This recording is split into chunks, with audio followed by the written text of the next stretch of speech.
नमस्कार। राज्य शिक्षा शोध एवं प्रशिक्षण परिषद बिहार पटना में आप सबका स्वागत है। प्यारे बच्चों, आज की कक्षा में हम लोग बात कर रहे हैं अलग अलग आकृतियों के परिमाप एवं क्षेत्रफल की। पिछली कक्षा में हम लोग बात किए थे कि किस प्रकार से कोई भी अनियमित आकार की यदि वस्तु आ जाए, अनियमित आकार की आकृति हो, तो उसका हम लोग किस प्रकार परिमाप धागे की सहायता से ज्ञात कर सकते हैं। आशा है आपने घर पर विभिन्न प्रकार की आकृतियों का परिमाप ज्ञात किया होगा। साथ ही साथ हम लोगों ने सीखा था कि किसी आयताकार आकृति को, आयत के आकार का यदि कोई आकृति हो, जैसे हमारा टेबल है या आपके पास और भी बहुत सारा सामान है, ढूंढिए आप कहाँ कहाँ आयत की आकृति छुपी हुई है, उसका कैसे हम लोग परिमाप ज्ञात करते हैं, चारों ओर का माप ज्ञात करते हैं। आपने देखा था कि 2 इंटू लंबाई प्लस चौड़ाई के द्वारा आयत का परिमाप ज्ञात किया जा सकता है। साथ ही साथ हम लोग बात किए थे वर्गाकार आकृति की परिमाप की। आशा है आपने घर पर यह कार्य किया होगा। आप वर्ग का आकार बनाइए। आप चाहें तो पेज से बना सकते हैं या अपने आसपास की कोई वर्गाकार आकृति ले सकते हैं। इसका परिमाप आइए हम लोग मिलकर ज्ञात करते हैं। इसमें खास बात क्या है, आयत से अलग क्या है? बिल्कुल आयत के ही तरह का है, लेकिन इसमें कुछ भी लंबा या चौड़ा नहीं है। इसमें सब बराबर है, चारों ओर का। किसी भी भुजा को यदि मापेंगे तो ये सब बराबर आएगा। ऐसे ही आकृति को तो हम वर्ग की आकृति कहते हैं। तो आइए हम ज्ञात करते हैं इसका परिमाप। अब चूंकि इसमें सब बराबर है, तो इसकी जो भुजाएं हैं बच्चों, इसकी भुजाओं को हम लंबाई चौड़ाई नाम ना देकर भुजा ही कह देते हैं। ये भी भुजा, ये भुजा, ये भुजा और साथ ही साथ ये भुजा। इस प्रकार किसी वर्ग में आप देख रहे हैं कि कितनी भुजाएं हो रही हैं? 4। हम लोग क्या ज्ञात कर रहे हैं मिलकर? इसके बाहर का माप, बाहरी माप, परिमाप। तो आइए हमारे पास स्केल है, इसकी सहायता से मापते हैं। आपके पास भी स्केल है, आप अपने पेज का खुद से ज्ञात कीजिए, देखिए कितना होता है। तो आइए हम लोग मिलजुल कर करते हैं। ये देखिए स्केलिंग है किया हुआ, दिख रहा है आपको, 1 से लेकर लिखा हुआ है। तो आइए हम इसकी एक भुजा को मापते हैं। चलिए 1 से शुरू करके हम लोग देखते हैं कि इसका माप कितना आता है। देख पा रहे हैं आप कहाँ तक जा रहा है इसका माप? बिल्कुल 20 तक जा रहा है बच्चों। तो 20 सेंटीमीटर इसकी एक भुजा की लंबाई हो गई। अब चूंकि 20 सेंटीमीटर इसकी लंबाई है एक भुजा की, और आप जानते हैं कि इसकी सभी भुजाएं बराबर होती हैं, तो इधर भी 20, ये भी 20, ये 20 और साथ ही साथ इधर का माप भी 20। और परिमाप कैसे निकलेगा? आप अपने नोटबुक पर कीजिए 20 सेंटीमीटर जोड़ 20 सेंटीमीटर जोड़ 20 सेंटीमीटर जोड़ 20 सेंटीमीटर। और ये 20 है क्या? इसके भुजा की लंबाई। अर्थात हम कह सकते हैं कि वर्ग का यदि परिमाप ज्ञात करना है, तब आपको भुजा की लंबाई जोड़ भुजा की लंबाई जोड़ भुजा की लंबाई एवं जोड़ भुजा की लंबाई कुल कितनी बार करनी पड़ी? 4 बार।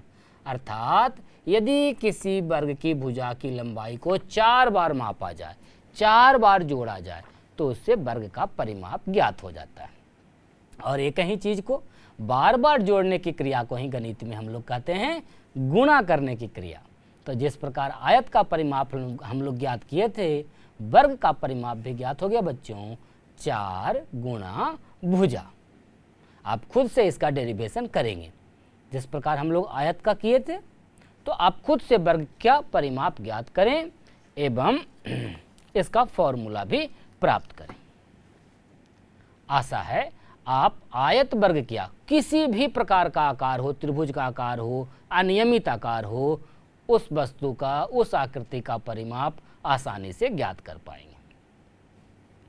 अब जरा ध्यान दीजिए, यदि इसी टेबल की तरह आयताकार एक बहुत बड़ा फील्ड है आपका या बहुत बड़ा खेत है आपका, आप यदि उसके आरी पर चलते हैं, चक्कर लगाते हैं उसके चारों ओर, तो ये जो आरी पर चलना या चक्कर लगाना है, ये वस्तुतः कहाँ पर चक्कर लगाते हैं हम लोग?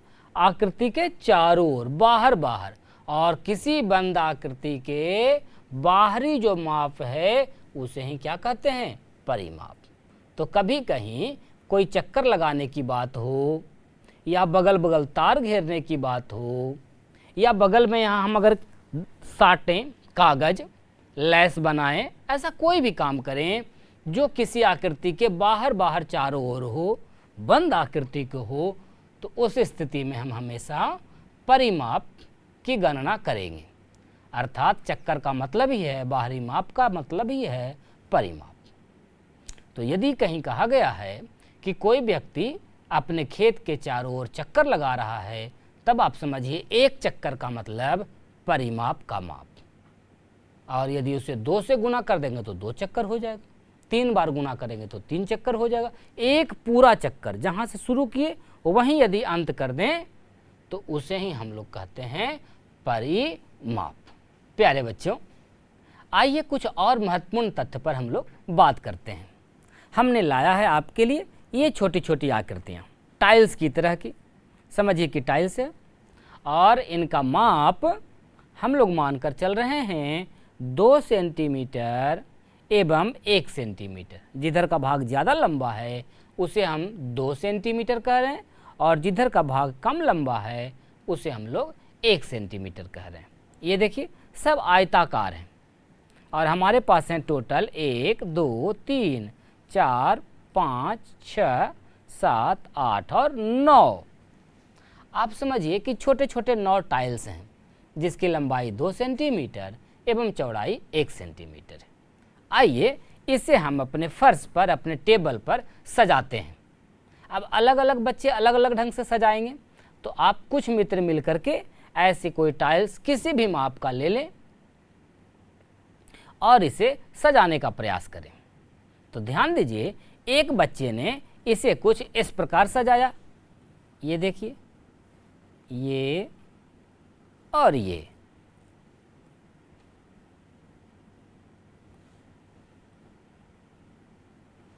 इस प्रकार आप भी खेल कर सकते हैं। बहुत सारे एक समान माप के टुकड़े लाएं, किसी भी चीज़ के टुकड़े, और उन टुकड़ों को अलग अलग तरीके से सजाएं और एक नई आकृति का निर्माण करें। प्रयास करें कि बंद आकृति का निर्माण करें। इस प्रकार देखिए, हमने कुल 9 टाइल्स से इस प्रकार की एक आकृति बनाई है। अब ये जो आकृति हैं, इसमें कुल कितने टाइल्स लगे हुए हैं बच्चों? आप देख पा रहे हैं 1 2 3 4 5 6 7 8 और 9 टाइल्स हैं। यदि हम बात करें इसके इधर की लंबाई की, ध्यान दीजिए, तो हमने कहा था कि हमारा जो एक टाइल्स है या एक जो टुकड़ा है वह 2 सेंटीमीटर लंबा है, पुनः से 2 सेंटीमीटर और पुनः से 2 सेंटीमीटर, और इस प्रकार ये पूरी लंबाई हो गई 2 2 एवं 2, कुल मिलाकर कितना हो गया बच्चों? 6 सेंटीमीटर। बिल्कुल, आपको ये काम खुद से करना है गतिविधि के रूप में। तो इसकी लंबाई हो गई 6 सेंटीमीटर। अब यदि हम बात करें इसकी चौड़ाई की, तो बताइए क्या होगा? हमने कहा था इसकी चौड़ाई है 1 सेंटीमीटर, और ऐसे ऐसे कुल कितने हमने यहाँ पर रखे हैं टाइल्स? 1 2 और 1 3, अर्थात इसकी चौड़ाई हो गई 3 सेंटीमीटर। इधर की लंबाई हो गई 2 सेंटीमीटर और इधर का चौड़ाई हो गया 3 सेंटीमीटर। सॉरी बच्चों, इधर की लंबाई हो गई आपकी 6 सेंटीमीटर और ये चौड़ाई हो गया 3 सेंटीमीटर। पुनः से इधर कितना? 6 और इधर 3। अब ये जो एक आकृति बनी 9 टाइल्स की सहायता से, इसका परिमाप आप खुद से बताइए। हमें आशा है कि आप इसका परिमाप हमसे पहले लिख पाएंगे। क्या हो जाएगा इसका परिमाप बच्चों? 6 जोड़ 3 जोड़ 6 जोड़ 3, और आप लिख कर नोट कर लें कि इस आकृति का परिमाप कितना हुआ। बिल्कुल ठीक कह रहे हैं आप, आपने सही ज्ञात किया है।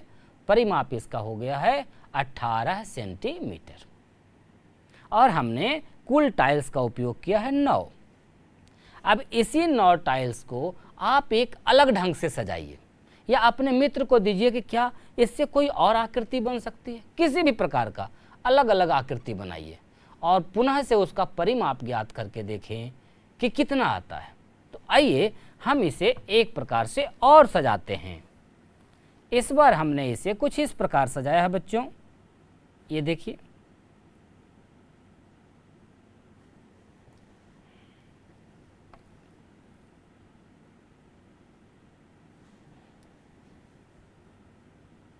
चलिए, ये आकृति हमने कुछ इस प्रकार की बना दी।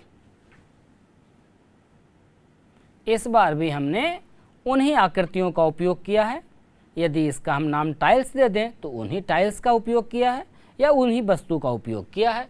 इस बार भी हमने लिया है संख्या में 9, 1 2 3 4 5 6 7 8 और 9। अब इन 9 वस्तुओं से हम जो एक नई आकृति बनाए हैं बच्चों, हम लोग मिलजुल कर आइए प्रयास करते हैं इसका परिमाप ज्ञात करने का। अभी जो हमने आकृति बनाई थी उसका परिमाप कितना आया था? 18 सेंटीमीटर। प्यारे बच्चों, ये जो आकृति बनी है, आइए हम इसका बाहरी माप ज्ञात करते हैं मिलजुल कर। तो इधर की लंबाई तो हमने आपको कहा है कि हमने लिया है 2। ध्यान दीजिए, यहाँ से शुरू कर रहे हैं, प्रारंभिक बिंदु हमारा यहाँ है बच्चों, और इस दिशा में बढ़ेंगे और बढ़ते बढ़ते पुनः से उसी बिंदु पर पहुंच जाएंगे तो एक चक्कर पूरा हो जाएगा, और एक चक्कर का मतलब है परिमाप का ज्ञात होना। तो आइए हम शुरू कर रहे हैं यहाँ से। चलिए शुरू करते हैं। आप चाहें तो नोट भी कर सकते हैं और जोड़ते भी चल सकते हैं। 2, फिर आगे आइए, यहाँ 1 और यहाँ 1, फिर से शुरू कर रहे हैं यहाँ से। 2 जोड़ 2 कितना हो गया बच्चों? 4 जोड़ 4 8, 1 9 4 13 2 15 2 17 2 19 4 23 1 24 4 28 2 30। पुनः से हम लोग उसी बिंदु पर पहुंच गए जहां से चले थे। और इस प्रकार जब हमने मापा तो ये जो आकृति है इसका बाहरी माप, परिमाप हमने प्राप्त किया 30 सेंटीमीटर। ध्यान दीजिए बच्चों, अभी इन्हीं टाइल्सों से, इन्हीं आकृतियों से, इसी वस्तु से एक आकृति बनाए थे जिसका परिमाप आया था 18 सेंटीमीटर। लेकिन ठीक उतने ही और उतने ही लंबी चौड़ी वस्तुओं की सहायता से बनाने पर इस स्थिति में देखिए हमारा परिमाप आ गया है 30 सेंटीमीटर। यानी कि परिमाप घट बढ़ भी सकता है समान वस्तु लेने पर। कैसे? उसका आकार बदलने से। अब आप प्रयास कीजिए इसका और आकार बदलकर, क्या इसके परिमाप को और बढ़ाया जा सकता है? आपके लिए ये गृह कार्य है।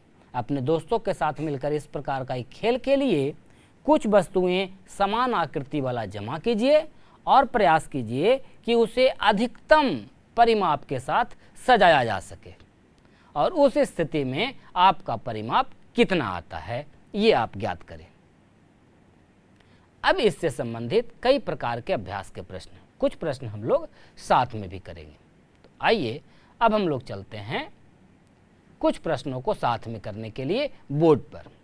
तो प्यारे बच्चों, देखा आपने परिमाप कैसे ज्ञात होता है, और हम लोगों ने कुछ सूत्र भी मिलजुल कर ढूंढा है। क्या ढूंढा है? कि किसी भी आयताकार आकृति का यदि परिमाप ज्ञात करना है तो आयत का परिमाप के लिए हम लोग करते हैं 2 इंटू लंबाई प्लस चौड़ाई। और ठीक इसी प्रकार से यदि कभी वर्ग का परिमाप आपको ज्ञात करना है तो हम लोग करते हैं बच्चों 4 गुणा भुजा। इसके अलावे यदि कोई अनियमित आकार की आकृति है तो उसका भी आपने देखा है किस प्रकार हम लोग परिमाप ज्ञात कर लेते हैं। परिमाप जो शब्द है, चर्चा पहले भी हम लोग किए हैं इस पर। इसे कहीं कहीं परिमिति भी कहा गया है, एक ही बात है, बाहर का माप। और अंग्रेजी में इसे हम लोग कहते हैं पेरीमीटर। तो हम लोग यहाँ बोर्ड पर जमा हुए हैं कुछ प्रश्न के लिए। कोई भी प्रश्न हो, जैसे हम कह रहे हैं कि एक आयताकार खेत है, भाषा में लिख के आपको प्रश्न दिया गया है जिसकी लंबाई 20 मीटर है एवं चौड़ाई 10 मीटर है। अब यदि इसके चारों ओर एक तार से हमें घेरना है, एक तार लगाना है, पूरा एक चक्कर लगाना है तार का, तो कितना तार लगेगा? तो हम लोग चर्चा किए हैं कि जहाँ कहीं भी बाहर बाहर चारों ओर घेरने की बात हो, चक्कर की बात हो, तो समझिए कि हम लोग क्या कर रहे हैं, चारों ओर जैसे ही हम घेरेंगे तो कहाँ चल रहे हैं बच्चों? परिमाप पर। एक चक्कर पूरा का मतलब परिमाप। तो यदि इस प्रश्न को कुछ इस प्रकार भाषा में लिखा जाए कि एक 20 मीटर लंबे एवं 10 मीटर चौड़े खेत के चारों ओर तार घुमाने पर या एक चक्कर तार लगाने पर तार की लंबाई बताएं। तो वस्तुतः प्रश्न तार की लंबाई के सहारे क्या पूछना चाह रहा है? बिल्कुल ठीक कहा आपने, चक्कर की बात है तो परिमाप पूछ रहा है, परिमिति पूछ रहा है। तो इस स्थिति में हम क्या करेंगे? परिमाप ज्ञात कर देंगे और वहीं तार की लंबाई हो जाएगी। यदि एक चक्कर है तो एक ही परिमाप से काम हो जाएगा। यदि तार को 2-3 बार लपेटना है, 3-4 चक्कर लगाना है, तो 4 चक्कर लगाना है तो 4 से गुना करेंगे, 5 चक्कर लगाना होगा तो 5 से गुना करेंगे। या कहीं आप दौड़ रहे हैं, उसमें कितना चक्कर लगा रहे हैं, उस हिसाब से परिमाप को गुना किया जाएगा। तो यहाँ हम लोग बात कर रहे हैं एक पूर्ण चक्कर की, तो परिमाप के लिए क्या फॉर्मूला लगा लेंगे? 2 गुने लंबाई प्लस चौड़ाई। और इस प्रकार हम लोगों ने प्राप्त कर लिया 2 गुना 30 मतलब 60। इकाई कौन सा है? मीटर, तो मीटर। और इस प्रकार ये जो परिमाप हुआ यही हो गई आपकी तार की लंबाई 60 मीटर।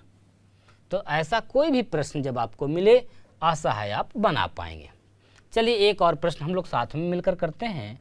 लिखा गया है, मानकर चलिए कि 0.75 किलोमीटर लंबा एवं, आप चाहें तो 0.75 भी लिख सकते हैं, 0.5 किलोमीटर चौड़ा खेत के चारों ओर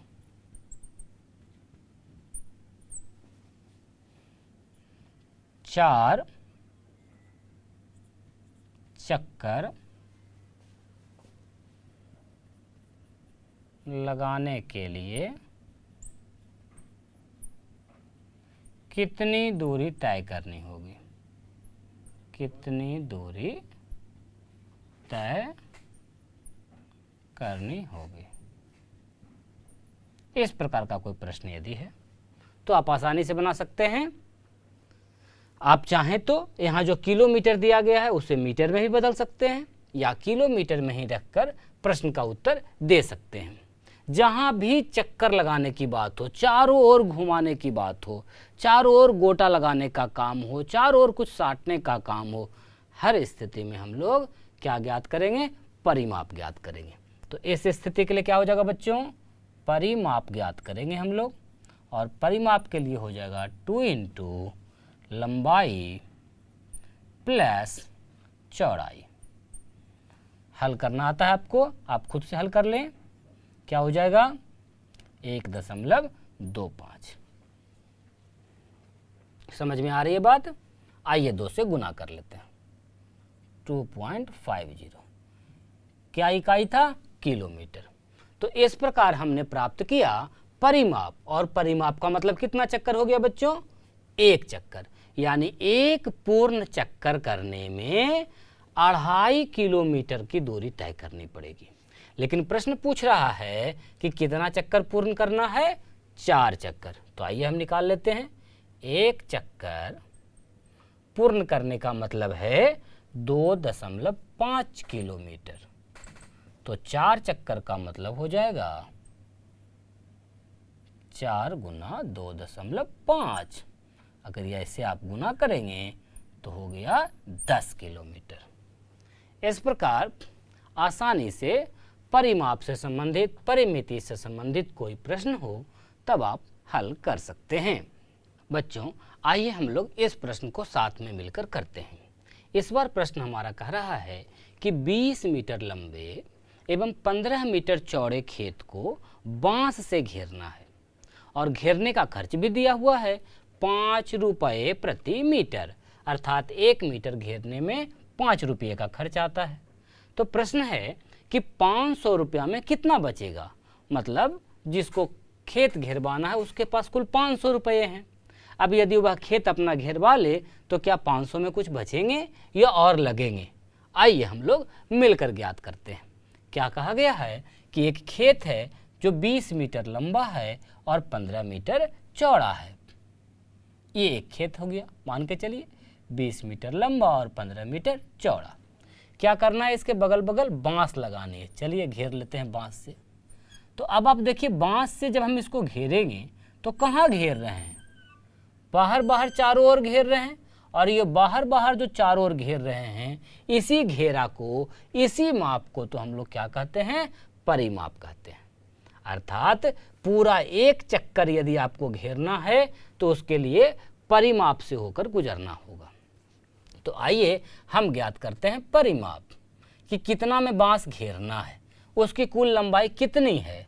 और परिमाप के लिए आप जानते हैं यहाँ खेत हमारा आयताकार है, यहाँ एक आयताकार शब्द भी लगा होना चाहिए। तो हमारा हो जाएगा 2 इंटू लंबाई प्लस चौड़ाई। आइए हल कर लेते हैं। 2 इंटू 35 का मतलब हो गया 70 मीटर। अर्थात जहाँ बांस घेरना है उसकी कुल लंबाई बच्चों 70 मीटर दी गई है। तो आइए अब हम खर्च निकालते हैं। घेरने का खर्च कहा गया है कि 1 मीटर का है 5 रुपया और घेरना कुल कितना है 70 मीटर। तो खर्च कितना हो जाएगा कुल, बताइए, 70 गुणा 5, इसका मतलब हो गया 350 रुपया। इतना खर्च हो जाएगा बांस लगाने में, बांस से घेरने में। प्रश्न कहता है 500 रुपया में कितना बचेगा। 350 तो खर्च हो गए और हमारे पास कुल थे 500 रुपया, तो शेष कितना बचा, बचा रकम कितना रह गया बच्चों, बताइए। अगर आप 500 में 350 खर्च कर देंगे तो आपके पास कितना बचेगा, बिल्कुल ठीक कह रहे हैं आप, कुल मिलाकर बचेगा 150 रुपया। इस प्रकार आप काफ़ी आसानी से ज्ञात कर पाएंगे। तो ऐसा कोई भी प्रश्न हो आप आसानी से परिमाप के साथ ज्ञात कर सकते हैं, चाहे वो आयताकार आकृति हो, वर्गाकार आकृति हो या कैसा भी हो। साथ ही साथ आपने देखा कि समान माप की ही कुछ यदि ठोस वस्तुएं जैसे टाइल्स वगैरह ले लें और उससे हम यदि अलग अलग प्रकार की आकृति बनाएं तो उसका परिमाप भी बदल जाता है। ज़रा ध्यान दीजिए, हम कहें, एक उदाहरण आपको देते हैं कि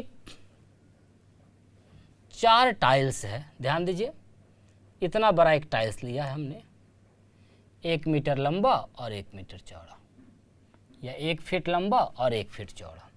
इसकी लंबाई है आपकी 1 मीटर कहें या 1 फीट, कुछ भी ले लें, चौड़ाई भी 1 मीटर। ये वर्गाकार टाइल्स है, वर्गाकार है टाइल्स। कुल 4 वर्गाकार टाइल्स हैं और इन चारों को आपको अलग अलग ढंग से सजा के रखना है। तो आइए हम जरा देखते हैं कैसे कैसे होता है। कुछ महत्वपूर्ण तथ्य ध्यान दे लीजिए। एक टाइल्स, दूसरा टाइल्स, तीसरा, चौथा। आप अलग अलग प्रकार से खुद से सजाइए। आइए 4 टाइल्स फिर लगाते हैं हम लोग। एक टाइल्स, 2 टाइल्स, 3 टाइल्स और ये हो गया आपका 4,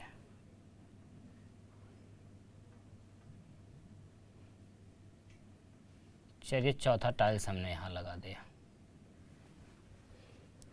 और एक बनाया हमने 1 2 3 और एक और इधर ही लगा देते हैं आपका 4 टाइल्स। ये देखिए, आप ना ऐसे खेल खुद में कर सकते हैं मित्रों के साथ। कुछ एक समान आकृति की बिस्किट लाते हैं, आप बिस्किट ले लें और अलग अलग प्रकार की उससे आकृति बनाइए और ये जो विभिन्न आकृतियां बन रही हैं इसका परिमाप ज्ञात करें। ध्यान रखें, जितनी भी आकृति बनाई है सब में हमने 4 ही वस्तु का उपयोग किया है, 4 ही टाइल्स का उपयोग किया है और एक समान माप का उपयोग किया है। सबकी लंबाई 1 है और चौड़ाई भी 1 है सब जगह। और इस स्थिति में आपको ज्ञात करना है कि इसका परिमाप क्या होगा, इसका परिमाप कितना जगह छेक रहा है और ये कितना जगह घेर रहा है। तो आइए हम मिलकर ज्ञात करते हैं। सबसे पहले इसके लिए ये कितना, ये आकृति के लिए इसका परिमाप कितना हो रहा है, आइए मिलजुल कर ज्ञात करें। आप भी ज्ञात करें कितना हो जाएगा बच्चों। देखिए, परिमाप का मतलब बाहर का माप। चलिए शुरू करते हैं यहाँ से। 1 1 2 1 3 1 4 5 6 7 और 8। इस प्रकार हमने परिमाप इस आकृति के लिए ज्ञात किया। कितना? 8। यदि मीटर है तो मीटर में लिख सकते हैं आप, सेंटीमीटर है तो सेंटीमीटर में। आप देखें, ये एक वर्गाकार आकृति भी थी और इसका परिमाप सीधे सीधे 4 गुना भुजा करके भी ज्ञात कर सकते थे। चलिए खैर छोड़िए, अब हम बात करेंगे इस आकृति का और इस आकृति का परिमाप हम लोग मिलकर ज्ञात करेंगे। आप ऐसी एक्टिविटी मित्रों के साथ मिलकर जरूर करें और ढूंढें कि अलग अलग आकृति बनाने पर ये ध्यान दें कैसे कैसे उसका परिमाप बदलता है या नहीं बदलता है। अब यदि हम बात करेंगे इसके परिमाप की तो इसका परिमाप क्या होगा बच्चों, देखिए ध्यान दीजिए। बाहर का माप मतलब यहाँ यहाँ यहाँ ये और ये, इसे ही कहेंगे परिमाप। तो आइए हम ढूंढते हैं। माप सब जगह 1 1 2 3 4 5 6 7 8 9 और 10। जहाँ चले थे वहीं पहुँच गए। पूरा एक चक्कर हमने लगाया और हमारा परिमाप हो गया 10 मीटर। क्या परिमाप बदल गया?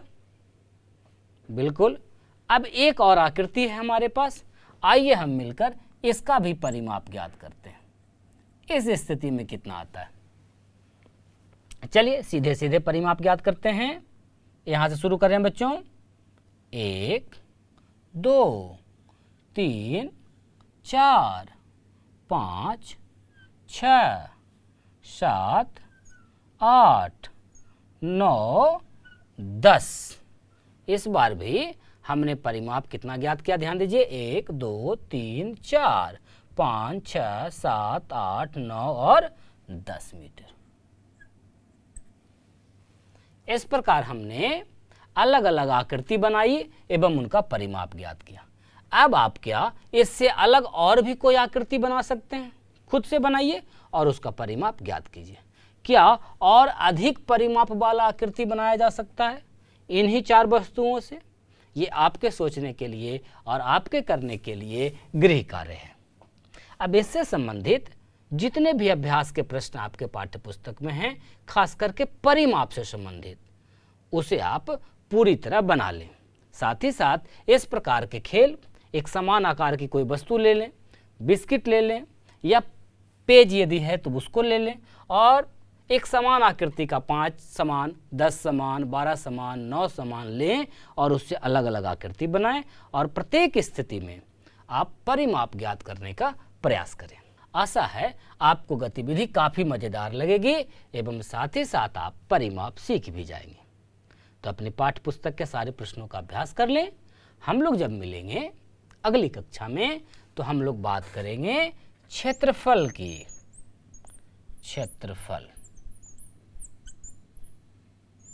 परिमाप की बात हम लोगों ने कर ली है और उससे संबंधित जो अभ्यास के प्रश्न हैं वो अब आप बना पाएंगे। तो बच्चों, हम लोग मिलेंगे अगली कक्षा में क्षेत्रफल की जानकारी के साथ। जिसे हम लोग एरिया कहते हैं। तब तक आप क्या करेंगे, खूब खुश रहिए, खूब अभ्यास करते रहिए और अधिक से अधिक गणितीय गतिविधि में भाग लीजिए। मिलते हैं हम लोग नई कक्षा में, तब तक के लिए नमस्कार।